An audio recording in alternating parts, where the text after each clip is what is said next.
Hello! Welcome to the Amplify Series 2020 to 2021 Commissions Concert with the Poetry Foundation and LYNX Project. My name is Alex, and I am the Building and Events Manager at the Poetry Foundation. I use he/him pronouns, and as a visual description, I am a white cisgender man with brown and blue dyed hair. Tonight I'm wearing a black shirt and I'm sitting in front of some wooden furniture, including a bookshelf that I am working on stocking.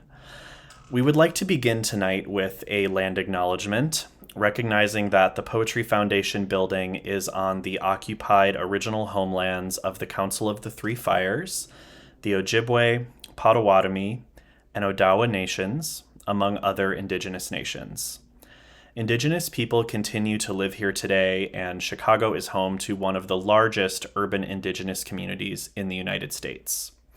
We gather virtually, recognizing that some of us are settlers on colonized land, and that this land acknowledgement is one small part of disrupting the colonial structures in which we are living. Now we'd like to know where you are watching from tonight. Feel free to share your location in the chat. Make sure you send your message to all panelists and attendees or it won't be seen. You can also use the Q&A box at the bottom of your screen to submit questions for tonight's performers, who will log on for a live Q&A after the concert. The writers will also be online after the performance to answer pre-submitted questions. And now a few accessibility notes. To access live captioning, click the CC icon at the bottom of your screen.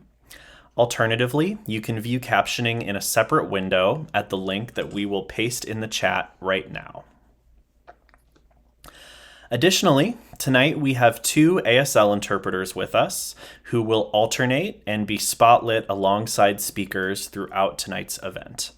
If you have any trouble viewing captions or interpreters, please use the raise your hand button and we will message you to assist. We are recording tonight's event and it will be published on our website for public viewing. Your camera and mic are not being recorded. If we were gathered in person, we would ask you to make yourselves at home. Even as we connect virtually tonight, this is an extra reminder to let this be a relaxed space we create together. Feel free to do what you need for your body and mind to be more at ease. That could mean eating a snack, hydrating, nursing, lying down, stepping out to take a break, whatever you need to do to take care of yourself. Let's all take care of ourselves so we can better take care of each other. Take a second now to make yourself 10% more comfortable. And now, I'd like to introduce Caitlin from LYNX to tell us more about tonight's event. Hi, everyone. My name is Caitlin Kahn, and I'm the Executive Director of LYNX, a nonprofit organization celebrating diverse voices through song. I use she, her pronouns. I'm a white cis woman with dark brown hair.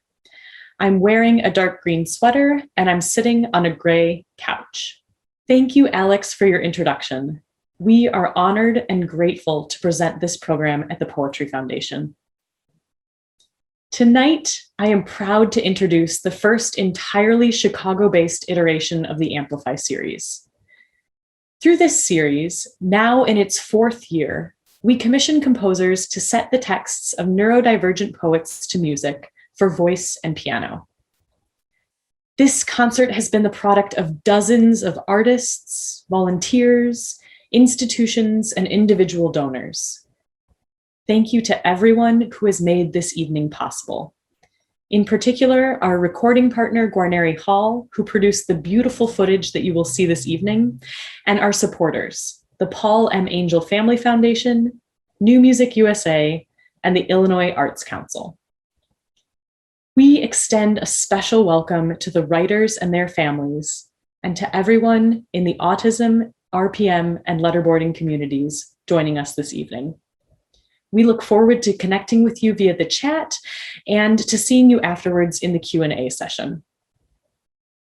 The program you will hear tonight is a unique collaboration of voices. The poetry and prose for these songs were written by autistic youth who are primarily non-speaking. They communicate by spelling words on a letterboard or typing device, and one of tonight's writers, Mitchell Robbins, will give a demonstration later in the program. Each of our season's composers were given the entire body of texts these writers submitted to look through, and they chose the ones that spoke most to them. Once the composers finished writing the music, we sent their works to our performers, who practiced, rehearsed, and workshopped it until it was ready to be performed for you this evening. It is a huge honor to sing the words of a living poet, and while we couldn't connect everyone in person this year, we are proud to have connected our poets and performers virtually to get to know one another. This project is a celebration of voices, and tonight we are reminded of all the voices inherent in a song and important when a song is performed. When performers study song, the text always comes first. They read it, they speak it, they learn its nuances, and they honor it as a work of art before even turning to the musical setting. Then they honor the composer's work, the way the text resonated with them and what they chose to highlight with the music they wrote. And finally, the performer decides what it is that they personally want to convey with this song, what part of their story this text and this music tells. We remind everyone listening tonight to make yourselves comfortable at home, whatever that means for you. In our live events, we would remind you that headphones and fidgets are welcome in our space, that stimming is welcome in our concert hall, and that you are free to move around as needed and to enter and exit the space as desired.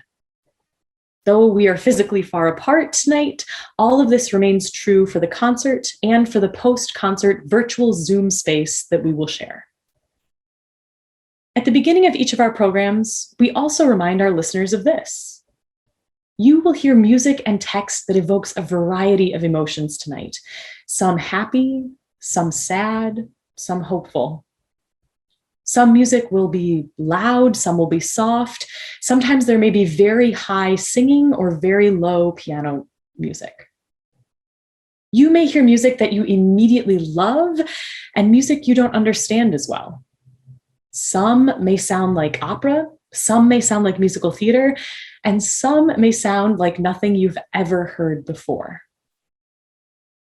Throughout all of tonight's program, I remind you to consider each of the beautiful voices, those of the poet, the composer, the singer, and the pianist that make up these songs, and how the words of each of these poets resonates with you.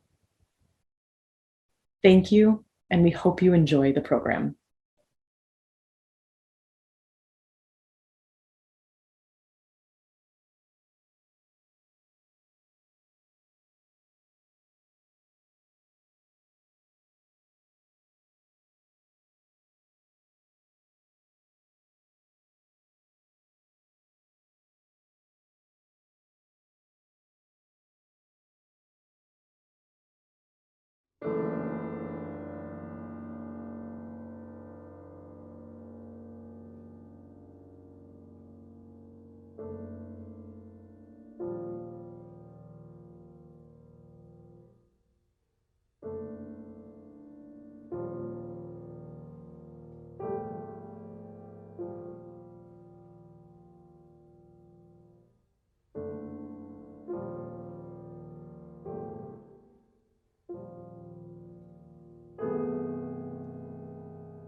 Hello, my name is Mitchell. I have autism and use a letterboard to communicate. I wrote this presentation using a letterboard held by my dad and typed it into an iPad to speak on my behalf. I will talk about that later in the presentation. I want to start by talking about presumed competence. Presuming competence means to assume an autistic person has the capacity to think, learn, and understand, even if you don't see any tangible evidence that such is the case. It's assuming they are not inherently incapable, they just need the right supports and systems to help them succeed. Presuming competence is about giving someone a chance, and helping them take that chance in any way you can. It is not wishful thinking. We've wrongly linked an inability to speak with an inability to think, A 2016 study of 1,470 children, the largest study to date on the subject matter, discovered that nearly half of individuals with minimally verbal autism had high nonverbal intelligence. I have non-speaking autism and have struggled all my life to get a voice. At the beginning, teachers assumed I was developmentally delayed and treated me like a baby. They didn't give me age-appropriate work to challenge me to do my best. They had me do too many easy subjects. They told me terrible things about how stupid I was and that I can't do anything. I feel that intellectual handicaps with autism are overdiagnosed because we can't speak. If you couldn't speak, would you want to be talked to like a toddler? It is really degrading and hurtful to me. Even before I had communication, I tried to learn. I taught myself how to read and do math. I am always doing something with my mind. Many years ago, my mom found rapid prompting method, or RPM. It totally changed my life.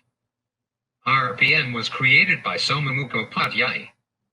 She defines RPM as a method to empower the learner, a means to express learning, reasoning, understanding, and thoughts by identifying the open learning channels and the instant of learning. It is a way of communicating and learning. It has given me a voice beyond what I could have imagined.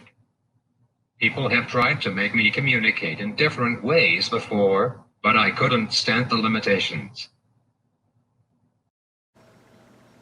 Why do you think that letterboard is so important for nonverbal people to learn?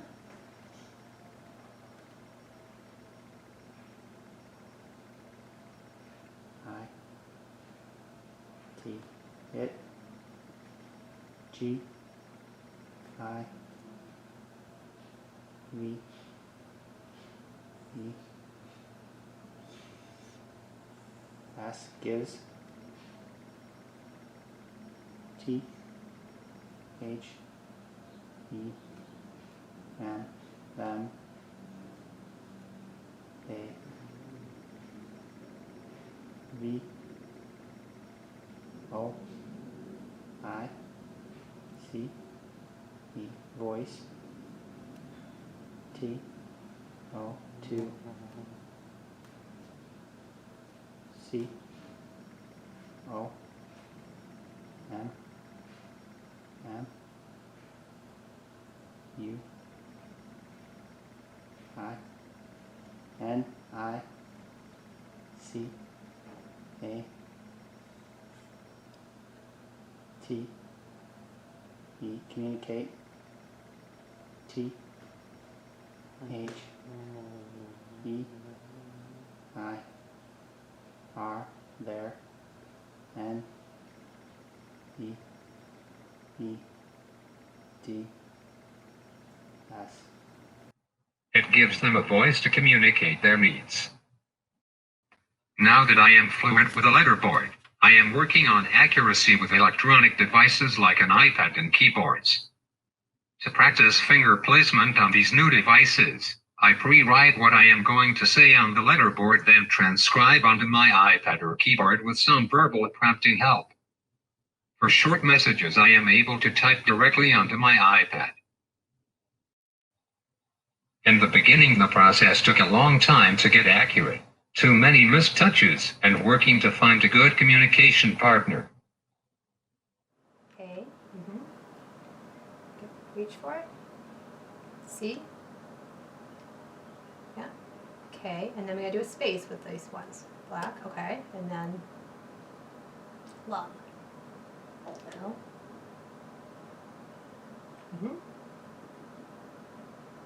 And reach down. Good. It took me a long time to learn RPM, and it was a lot of work, but it opened up my world. I believe any autistic person who can't talk would benefit from it. I have learned how to answer questions, tell my needs, express myself, and advocate for myself. Typing with a letterboard gave me a new opportunity in life that opened the world to me. So many can learn this as well. It does take a lot of time for the student to learn how to use the letterboard and for their communication partners to pair with the student. What else do you want to tell teachers? M, A, K, E, make, S, U, R, E, make sure, T,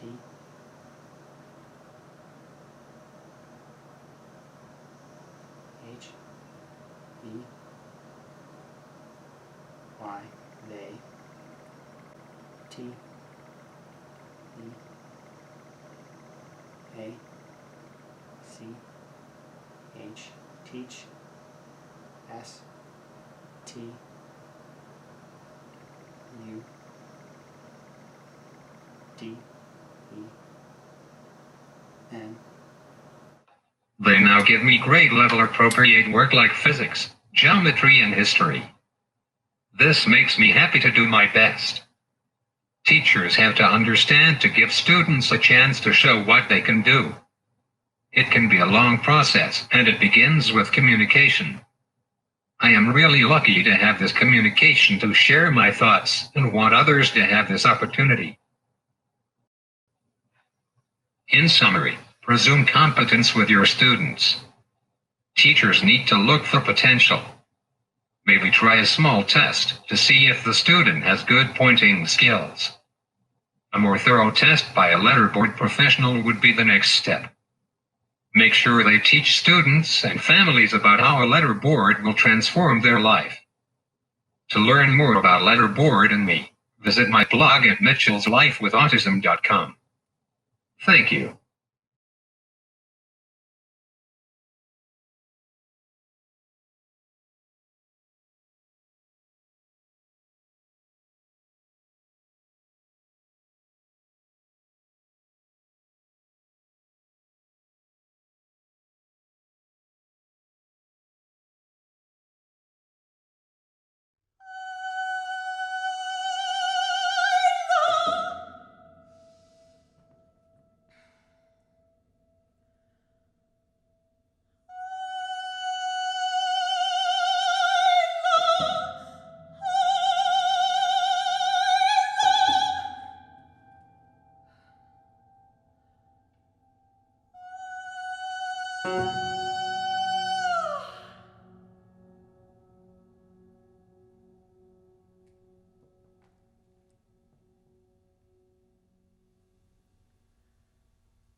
Inside my body.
This was the case until I was 12 years old. I wanted to talk so bad, it piloted my every prayer. Hope comforted me, because I knew that one day God would answer my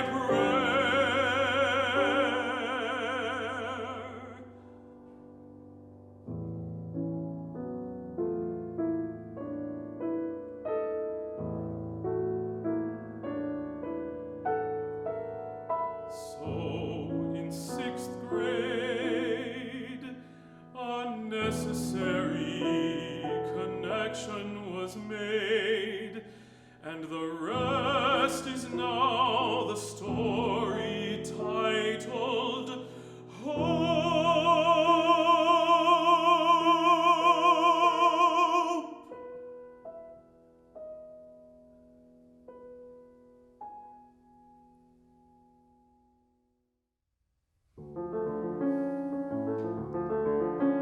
During my 6th grade year, I wasn't able to do much of anything. I had no challenge, no friendships, and I deeply craved both of those things. I always just wanted to die, because I had no life. At least that was my perception at the time.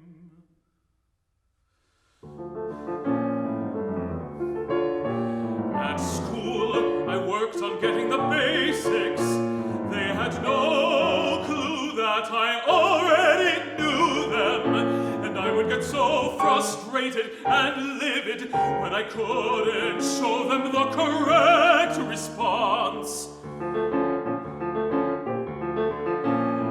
I so desired to learn, yet at that time my dream was off the table.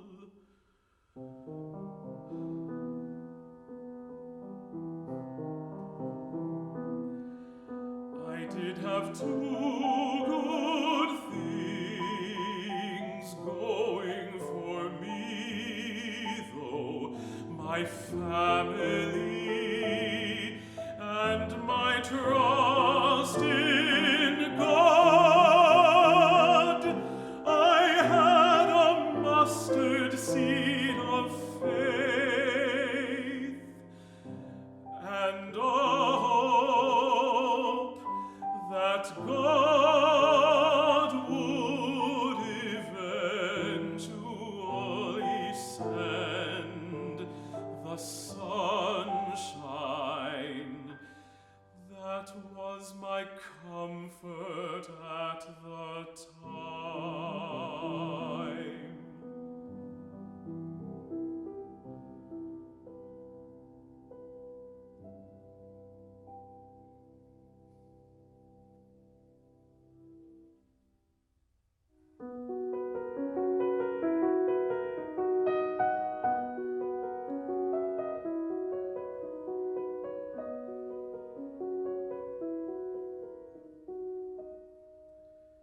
In the second semester of 6th grade, everything started to become hopeful.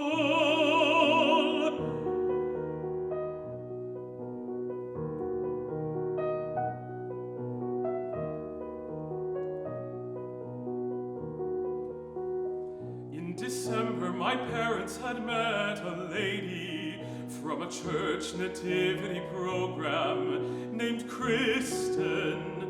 I started working with her a few times a week. She had given me a ton of challenges. I was introduced to so many rich topics: pre-algebra, poetry, wars, and hard readings that actually made me think was so exciting for me, but also terrifying and hard. During the first few months, my arms ached because I was pointing and using my arms, wrist, and fingers for long periods of time. My challenges during my RPM lessons were major during the time, as concentration, sitting, thinking, and writing were all unpracticed things. Yet I grew, and all of that became another common practice in my life.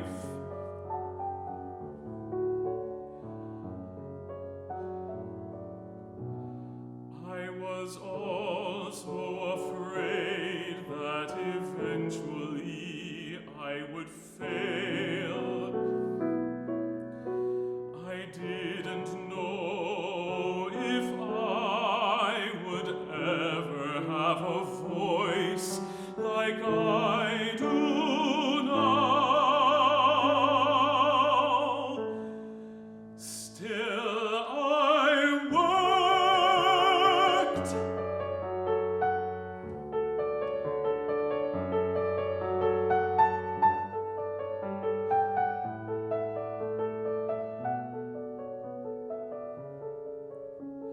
Soon I had choices, and then a word. I never knew how liberating one word would be. But I finally was able to express that had never been plausible or attainable in my life. It was a big ordeal.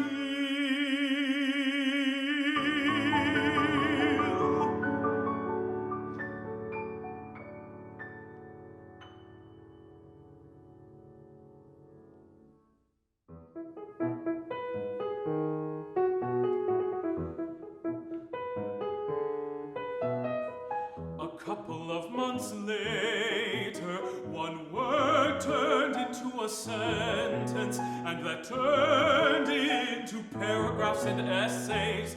Conditions in my life began to change because I was now heard.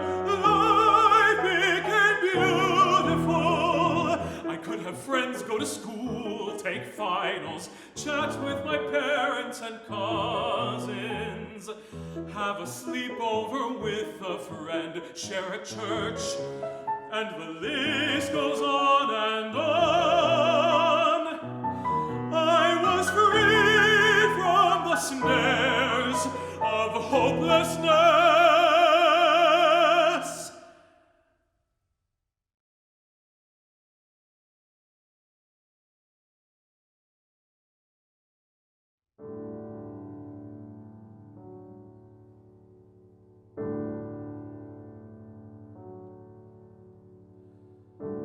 In all of this, I found part of my purpose. Even though at times I still get too emotionally involved with what I lack. I have, though, learned much. I now treasure what I was taught by the Lord. Beauty comes from overcoming pain and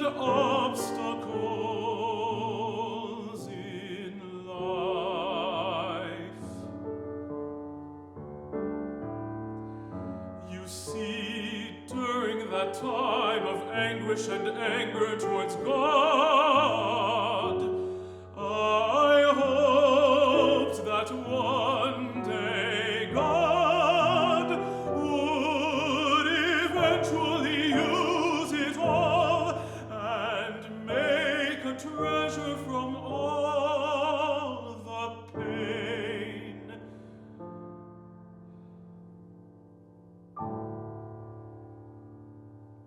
He did just that, and since finding my voice, I am hopeful.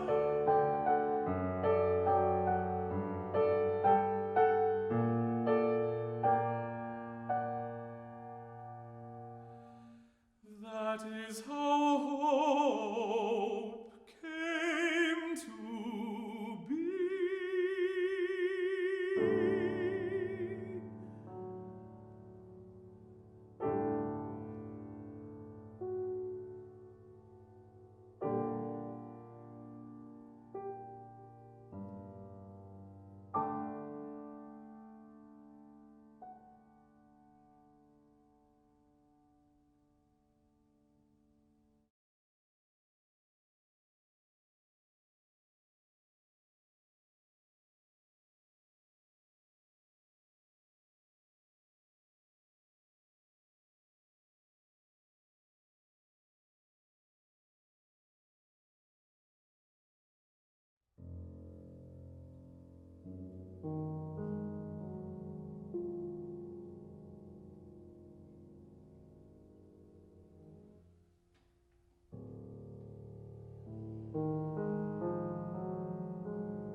What is in a wind sound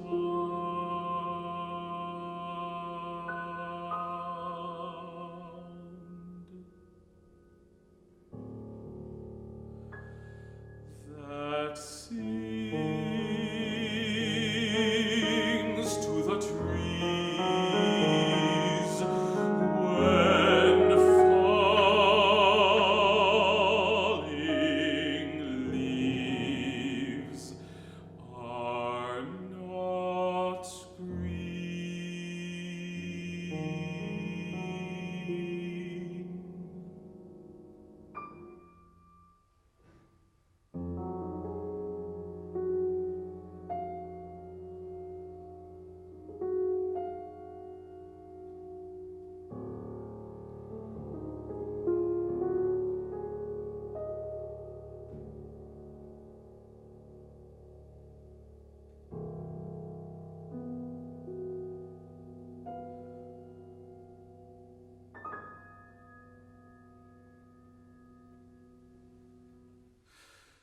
And the air is cold, and the air is cold.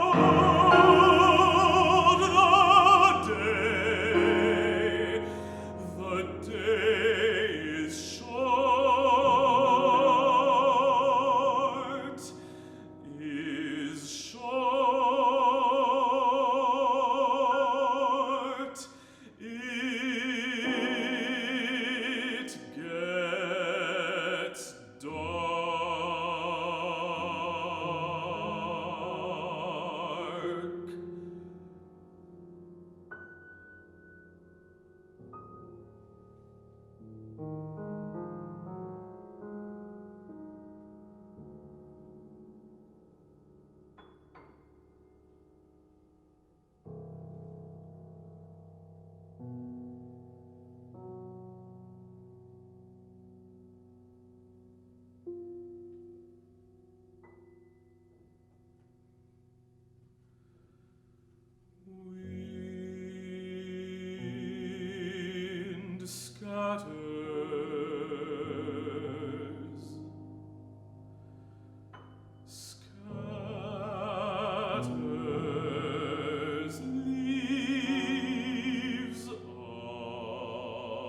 piling.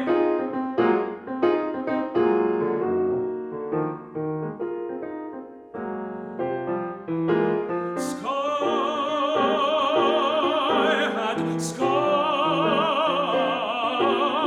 had lightning, piling, scaring.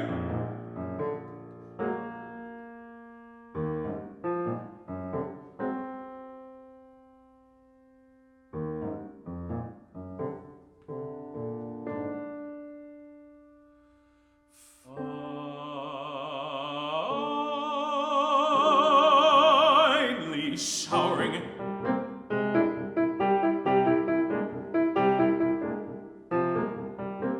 Streets were flowing, water rushing, thunder rolling.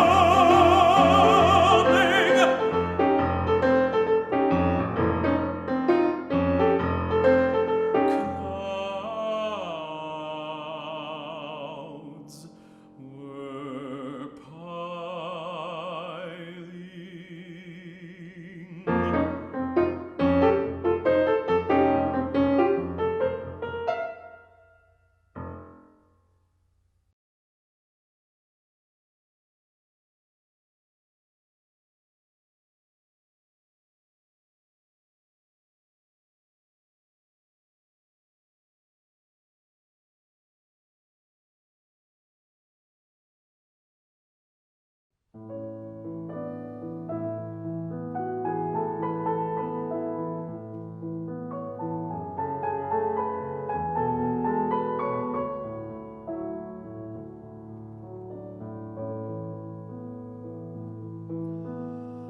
My hardest goal feels too hard to have.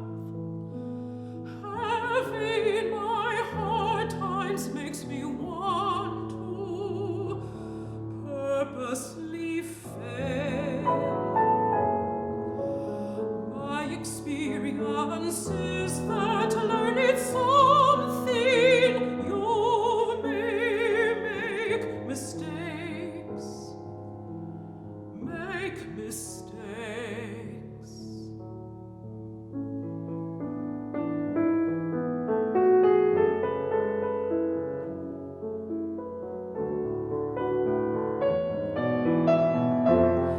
Maybe what I want to say is right there. It is making my happy thoughts known. That is much work, much work.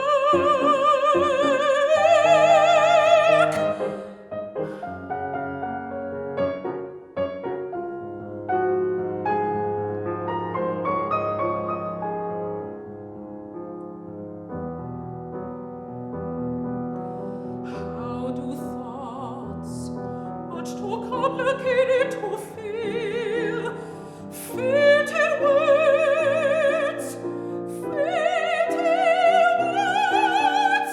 How can my words hold the thoughts that make the work to force?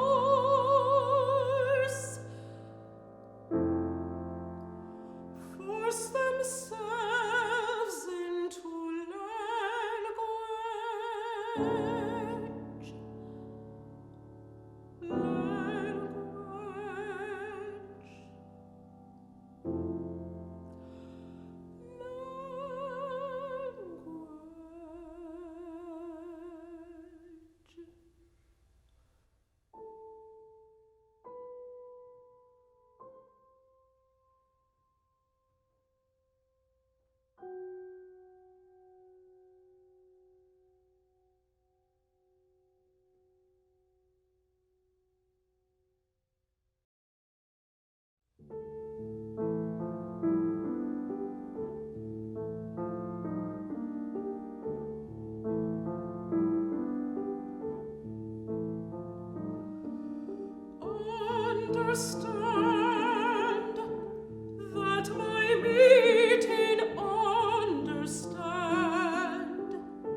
my mind taken over by hearty laughing people.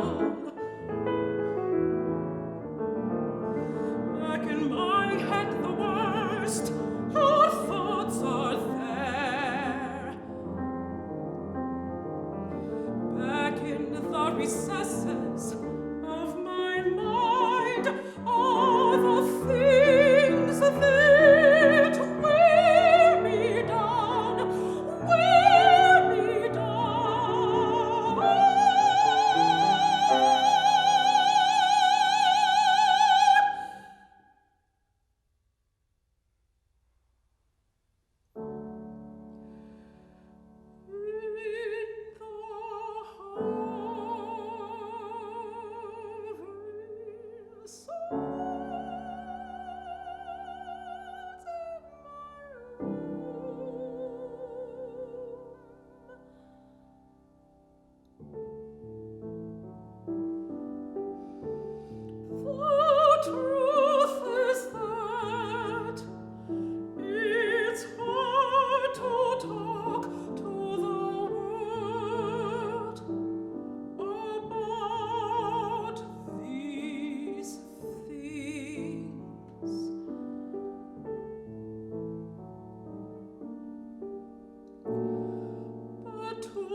So many things wear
Hi, everyone.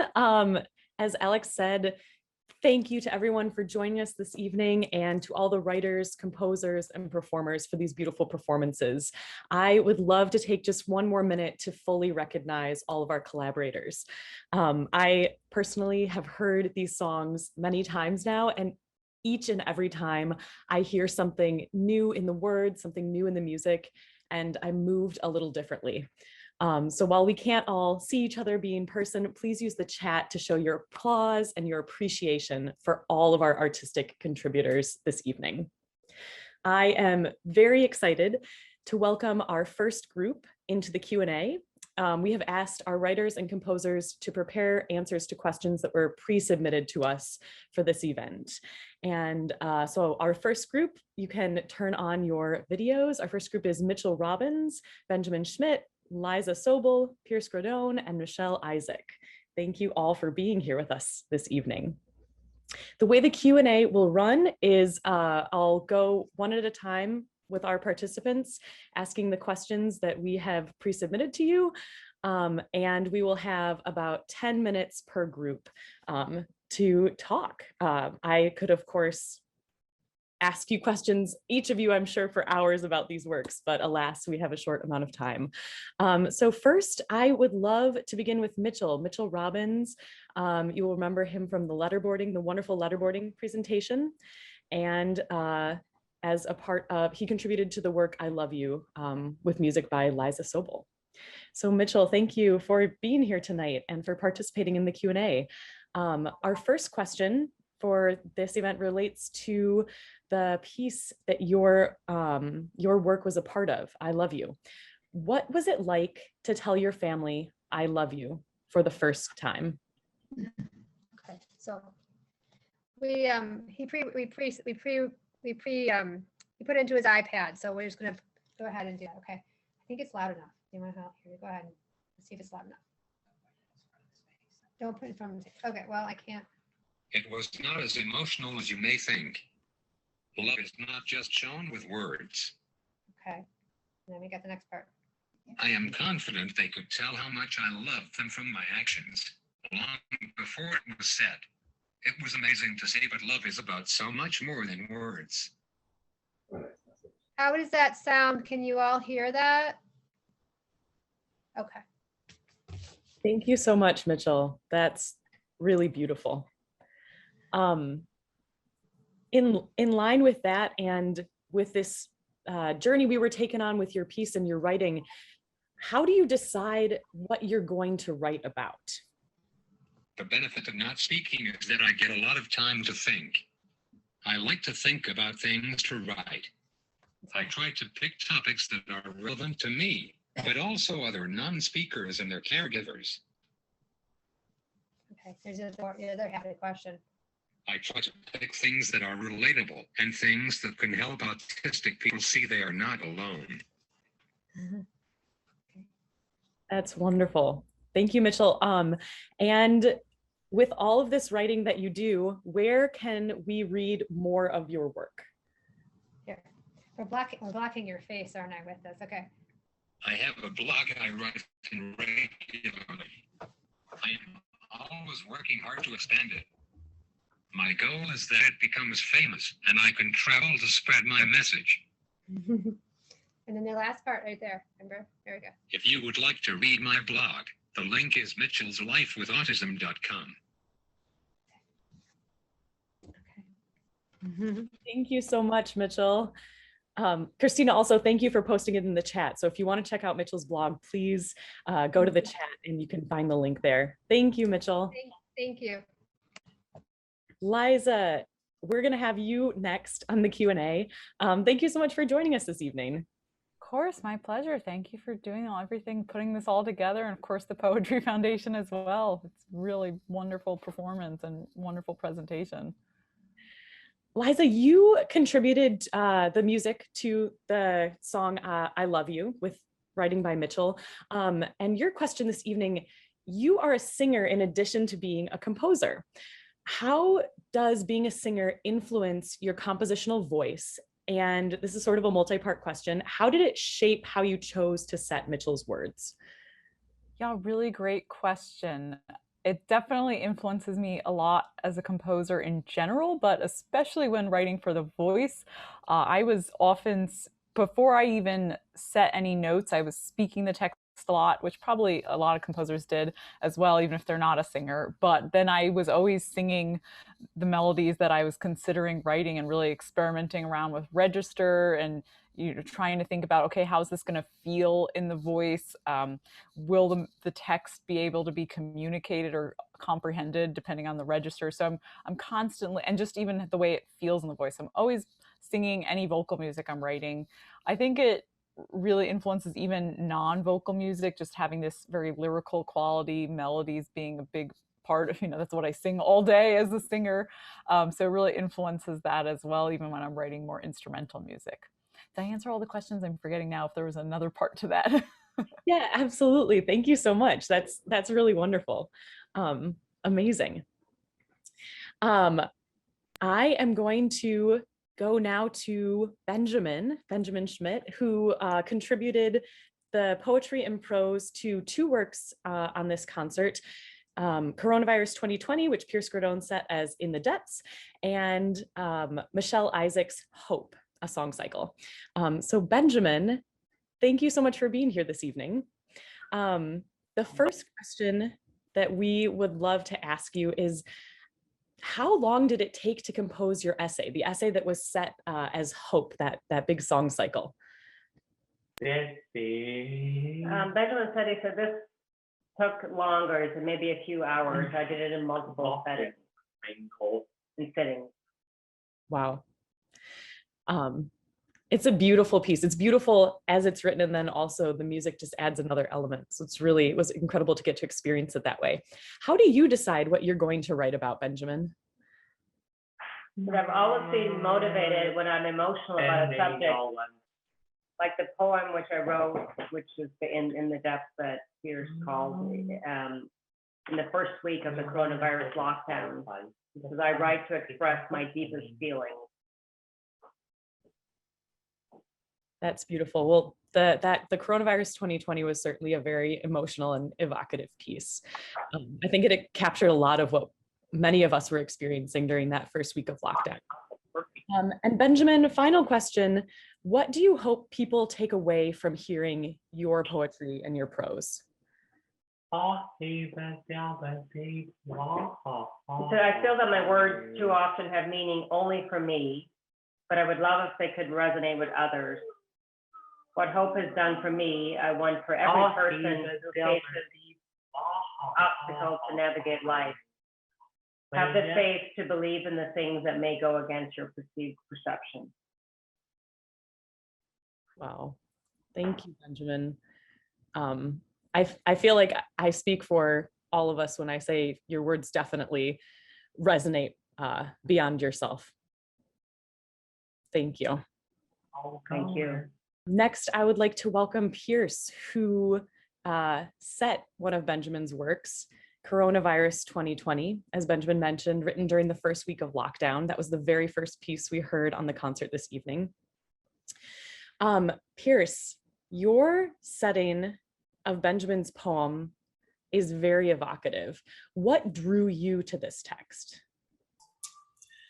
I think as a composer, most of the kind of vocal music that I've set in my career has been fairly abstract and fairly sort of removed from a lot of kind of personal expression. And so with this poem, I was so moved by not only its profundity, but it's how personal it really was. And especially, when I look at the date of when it was written, I think that's a date where we all sort of are in that first week of just the amount of uncertainty we all felt about everything.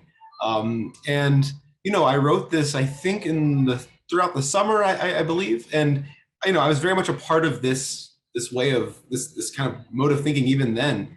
And so what I found so just fascinating about the text also was just the words are so evocative in themselves, but they're also very musical. There's a lot of inherent musicality to these phrases. And I liked how succinct we have these lines that kind of, they almost exist on their own, and they all work together well, but they can also just be kind of isolated right there. And so as someone who's studying the music, it's great to be able to use that to create these, as you hear in the piece, these kind of slowly getting the words, slowly revealing what the words mean or what the words are, but also being able to isolate a phrase and just play with it for a while and let it really simmer and let it really kind of, what's the word, I guess, try to let the listener sort of marinate in those words. And so you hear, I rarely use textual repetition in my pieces, but this piece just seemed to want some of these phrases to be repeated, and even bringing back the original line. I hope that Benjamin's okay with that, of bringing back the opening line at the end as a kind of some kind of closure, even though the closure is not happy. It's still something that makes us feel like there is closure to this. But yeah, I was the music just seemed to write itself when I was reading this poem, which is very rare for me. I was sitting at my piano and singing along, and kind of like Liza, except I'm not a singer. And so I had to make sure that no one was home while I was doing that. Wow, thank you so much, Pierce. That's wonderful. And I think, yeah, you really captured, you and Benjamin together captured, I think, this moment in time for us, which is amazing. Last but not least on group one, Michelle, I would love to welcome you into the Q&A, and thank you for being with us this evening. You set Benjamin's other work on this concert, which was the song cycle Hope, which really, it takes me on a journey every time. And we wanted to ask what your process was for writing Hope and for breaking down Benjamin's essay into the individual songs. Yeah, so not gonna lie, I was a little daunted at first. I've never set like a full essay to music before, and there's a lot of beautiful text. And so I was going into it a little nervous, but reading through Benjamin's words, you can't read it without feeling so strongly what he's saying. He's such a good writer that Pierce mentioned the piece wrote itself. I kind of just wanted to get out of the way and let the emotion that Benjamin wrote directly translate to music. So it was almost like I felt like I was scoring a film. So it was already there. I just want to kind of just support it with music. So I tried to also keep in mind that it is long for text for an art song. So I really wanted to use melody to help the listener and the singer navigate all the text. And so in reading it so many times, Benjamin already laid it out in perfect paragraphs that each had a really specific emotional affect to them. And each one had a word that stuck out to me that became the titles for the song. So it kind of just perfectly fell into place based on the amazing essay that Benjamin wrote. Thank you so much. That's amazing. Yeah, that's really exciting and wonderful to hear how that process of writing it worked. Thank you, group one, to each of you for joining us this evening. I, of course, could ask many more questions, but in light of time, we are now going to move on to group two. So thank you so much for sharing a bit more about your work. And I would like to welcome group two to the Q&A. This is Aiden Levy, Pablo Hernandez, Nico Gutierrez, and Mike McFerron. It's so good to have you all with us tonight. Excited to ask each of you some questions as well. Wait a moment. Oh, there's Aiden. Hi, Aiden. Aiden, we are going to start with you this evening. First, we would love to ask, what inspired Aiden's weather songs? Hi, I'm Aiden's dad. Aiden wrote his answers in advance through a letterboard, but he asked me to read them on his behalf. So to answer the first question, what inspired Aiden's weather songs? Weather songs are inspired by being out in nature, really admiring all settings. As you walk outside, you feel the wind, but do you hear it?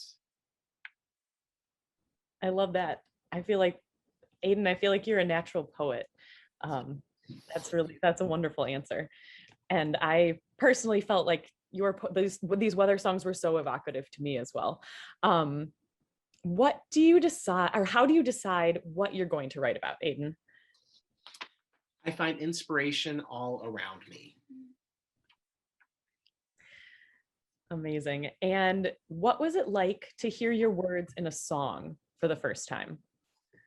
It was so magical to hear. The concert was really amazing.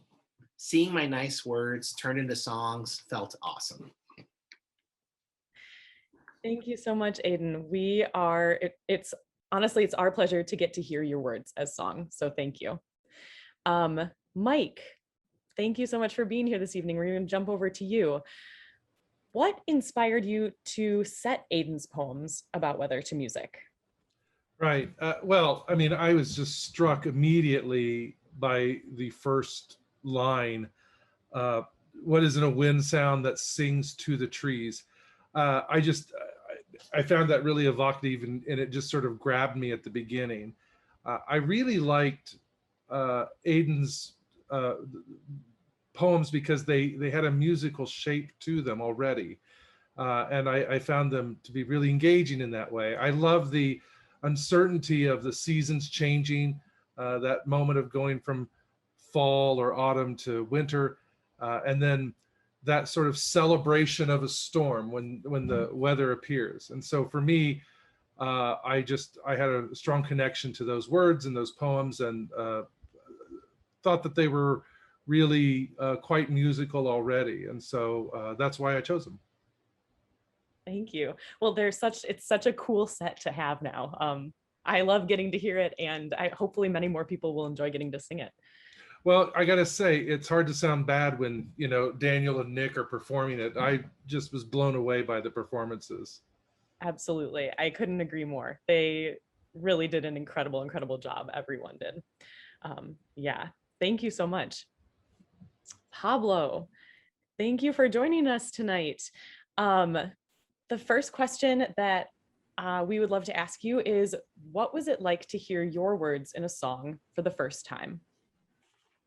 Pablo spelled, happy to say that the singers were too wonderful. They felt the feelings that I tried to face in my writing. They acted too loving to walk in my shoes. People think I feel nothing. The truth is that I perceive the feelings that people around me feel, and it is too much. Wow. Thank you, Pablo.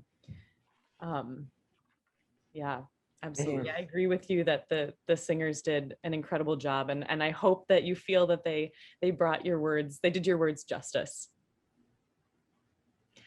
A question that came in for you that you chose to answer was, do you have advice on how to help others have a happy mind? And Have a Happy Mind was, I think, one of my favorite poems to read. It's just absolutely joyful, and yeah, we chose to end the concert with it for a reason.